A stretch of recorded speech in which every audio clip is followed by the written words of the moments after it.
Douglas Cooling and Heating, serving the Birmingham area for 38 years. 988-3706. That's Douglas.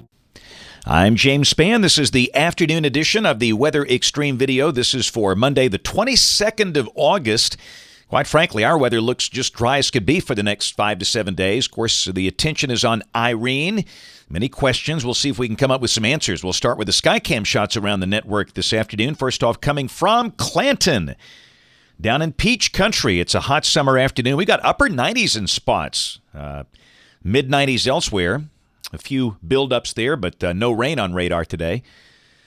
There's the Tuscaloosa Skycam. In fact, I was in the Druid City this afternoon. In fact, you can almost see that building where I was in the City Hall, which is there on the left. At a meeting featuring Mayor Maddox and a lot of other folks there with the EMA in the city. Had a wonderful time there.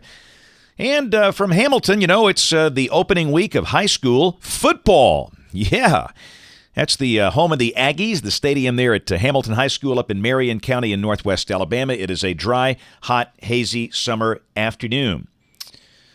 All right, there's the water vapor satellite shot, and again, you can see that we've got this sprawling heat bubble across the southern states, nothing new. And most of the showers and storms in progress are located down across the southern counties of the state, as you can see there, mainly south of US 80. We note a couple of isolated showers up in northwest Alabama, but most locations will not get wet tonight. And again, things are looking awfully dry for the next 5 to 7 days. Temperatures, well, we got low 90s to the north. That's only 91 at Cullman, but you go to Tuscaloosa and it's 99. Birmingham at 95. Anniston 96. Numbers should come down a little bit in coming days. And the best news, the humidity values come way down as well, with humidity dew points dropping in the 50s by tomorrow. And that will feel much, much better. Around the nation, still hottest weather to the west, Oklahoma and Texas. You know that story. The southern half of Oklahoma and much of Texas. We notice much cooler over the northeast. Look at that cool air over eastern Canada nosing down in there. Watch warning map. Not much happening this afternoon around the nation. Just a few little dots. Those are warnings. No watches in place. Convective outlook for the rest of today and tonight. Got a slight risk on the Atlantic coast of Georgia and South Carolina and over the upper Midwest. Day 2, slight risk over parts of the Great Lakes. And on day 3, same deal. Risk way up north on Wednesday.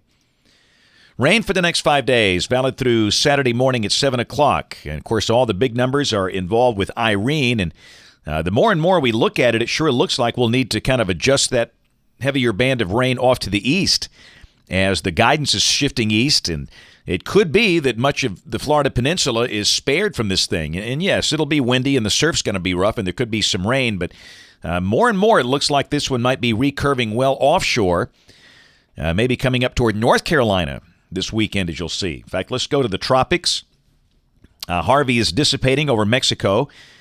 A wave is northwest of the Cape Verde Islands, moving up into cooler water, no threat to land. And again, they don't have it circled, but I draw a circle around that wave coming off the African coast. That thing is well organized and looks good. It's a lower latitude wave, and we'll keep an eye on that and see if anything goes there. Of course, Irene is the big story.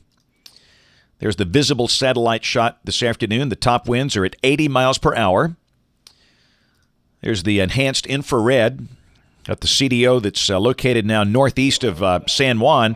We've got the radar coming out of San Juan, and again, it's beginning to move away from the island, but you can see what seems to be the center well northwest of San Juan there on the radar. That's at 2:34 Central Time this afternoon, but weather conditions are gradually improving across Puerto Rico now. Yeah, modeling shifting east. Now most of the really good models keep it well to the east of Florida. The GFDL continues to be an outlier, and typically that's a pretty good model. It's still got the thing coming right up toward Miami, but the majority of the model set has it well to the east of Florida, now suggesting maybe a landfall on the upper coast of South Carolina or the coast of North Carolina, maybe north of Charleston this weekend. And, of course, the guys at NHC, they're doing the right thing. They just make slow adjustments in their track. This is the track from late this morning, or I'm sorry, from 1 o'clock this afternoon. M, by the way, stands for major hurricane. And they've got it coming up toward Charleston as a major hurricane Saturday morning. But, again, I think you'll see those guys adjust that to the right on the next update, maybe up toward more of the upper end of the South Carolina coast. And it might be adjusted more. I understand this thing is days away from landfall. This is Monday and landfall Saturday. But certainly everybody in Florida breathing easier. Not totally out of the woods, but they're breathing easier. And, of course, this has no impact on our weather other than to keep us dry. We'll check the GFS. This is the 12Z run, valid at 7 o'clock tomorrow evening. Light northerly flow aloft, and again, the air pretty dry. The dew points on both the GFS and the NAM are suggested to be down in the low and mid-50s. They really mix down, so that air is going to be dry, and the humidity much lower. Not cooler, but again, considerably less humid tomorrow. Highs low to mid-90s. Wednesday, I think we start the day in the 60s. Maybe a few pockets in the upper 50s up in northeast Alabama. Sky will stay sunny. There's Thursday. Now, little evidence of a weak front coming down from the north, but again, we'll discount that for now and not mention rain. And Friday, that front fizzles out. And of course, Irene is the story. In fact, let me back it up and go to Thursday. This is Thursday evening at 7 o'clock. A lot of people watching this for that. And you can see that Irene is well east of West Palm Beach. Coming up through the Bahamas. And on this track, there would be some wind and some rain. But remember, the really nasty side is the east side of this thing. So that certainly bodes well for the Florida coast. And there's Friday. And boy, howdy. And let me tell you what, that's some warm water. That's that Gulf Stream, and that could be a pretty rough hurricane for the middle Atlantic coast. This will be some anxious moments right here for the Carolinas. And again, people in Savannah and Jacksonville are certainly breathing easier. It is so hard to get a hurricane coming into Jacksonville, just by nature of where it's located. Can it happen? Yes, but it doesn't happen a lot. And then we'll go to Saturday. The GFS has the thing really going almost due north up toward Cape Fear or Wilmington, North Carolina, is a very dangerous hurricane. And again, this is Saturday evening at 7 o'clock Central Time, 8 o'clock Eastern Time. So clearly the greatest risk for landfall is the coast of either South or North Carolina Saturday or Saturday night. And remember, it's still days out. This could change again.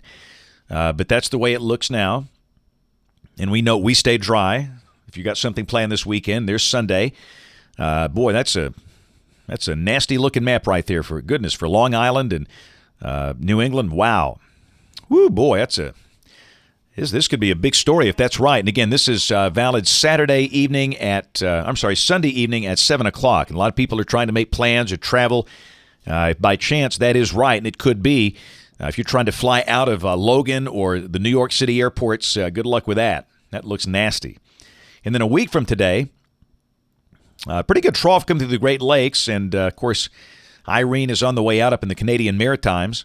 And we're still dry. I mean, we're just talking dry weather for the next 7 days here. We'll check September 7th, the end of the forecast. We're getting into September.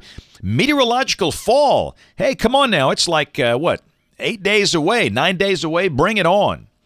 But that doesn't exactly look like fall. The core of the westerlies are up north, and again, that looks fairly uneventful. And we note another tropical-looking system where on the east coast side, it just seems like this might be the season for the Atlantic coast hurricane and not the Gulf. But we'll see. That's it for the Weather Extreme video today. We'll have notes on the blog. The next video here by 7 o'clock tomorrow morning. And if you're local to us, we invite you to watch us on television this evening. ABC 3340 in Birmingham at 5, 6, and 10. Thanks for watching. Have a great evening, and God bless. Being Alabama's news leader means digging deeper to get you the facts, working harder so you have all sides of the story, and not being afraid to tell the truth. Every day you award us by making ABC 3340 Alabama's most watched news. And now the Associated Press has named us Alabama's most outstanding news operation. That's 9 times since 1996, more than all other stations combined. And that's 9 more reasons you should trust the news leader. ABC 3340.